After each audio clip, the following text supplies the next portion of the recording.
ನಮಸ್ಕಾರ. ಟಿವಿ 13 ಸುದ್ದಿವಾಹಿನಿಗೆ ನಿಮಗೆಲ್ಲರಿಗೂ ಸ್ವಾಗತ. ನಾನು ನಿಮ್ಮ ರಚನಾ ಚಂದ್ರಶೇಖರ್. ಮುಖ್ಯಾಂಶಗಳು: 16ನೇ ಬಜೆಟ್ ಮಂಡನೆ, ವಿಶೇಷ ಅನುದಾನದ ಬಗ್ಗೆ ಸಿಎಂಗೆ ಮನವಿ.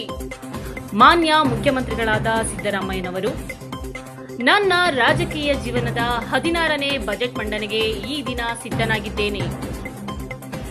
16 ಬಾರಿ ಈ ರಾಜ್ಯದ ಬಜೆಟ್ ಮಂಡನೆ ಮಾಡಲು ಅವಕಾಶ ನೀಡಿರುವ ಕರ್ನಾಟಕದ ಸಮಸ್ತ ಜನತೆಗೆ ನಾನು ಕೃತಜ್ಞ.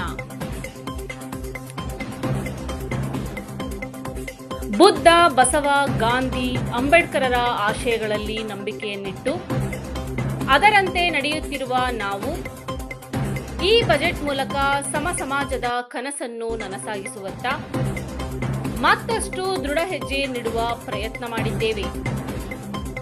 ಮುಂದಿನ 1 ವರ್ಷಗಳ ಕಾಲದ ರಾಜ್ಯದ ಸಮಗ್ರ ಅಭಿವೃದ್ಧಿಗೆ ಈ ಬಜೆಟ್ ದಾರಿದೀಪವಾಗಲಿದೆ ಎಂಬುದು ನಿಸ್ಸಂಶಯ.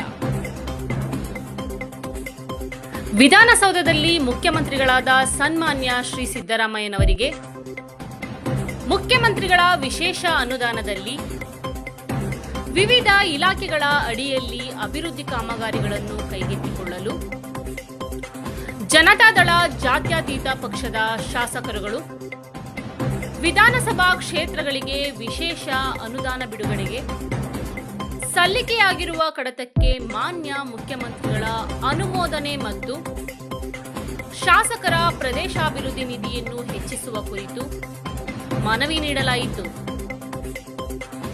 ಈ ಸಂದರ್ಭದಲ್ಲಿ ಸ್ವರೂಪ್ ಪ್ರಕಾಶ್, ಬಾಲಣ್ಣ, ಶರವಣ ಹಾಗೂ ಪಕ್ಷದ ಚುನಾಯಿತ ವಿಧಾನಸಭಾ ಹಾಗೂ ವಿಧಾನ ಪರಿಷತ್ ಶಾಸಕರುಗಳು ಉಪಸ್ಥಿತರಿದ್ದರು.